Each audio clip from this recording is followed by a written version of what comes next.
মুড়িটা খান, এখানে ওখানে বহুত খেয়েছেন, হাতে ভাজা মুড়িটা খেয়ে রাখেন, রাসেন সুবোধের স্পেশাল মুড়িটা খেয়ে রাখেন, ভালো জাল লাগবে আবার এসে বলবেন আমি মুড়ি মাখিয়ে দেবো বিনা পয়সায়, ভালো না লাগলে পয়সা ফেরত চেয়ে নেবেন।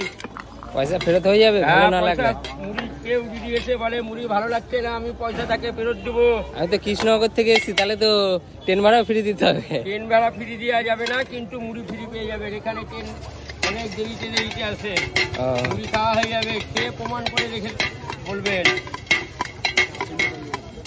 স্পেশাল ঝালমুড়ি, রসের স্পেশাল মুড়িটা খেয়ে যান।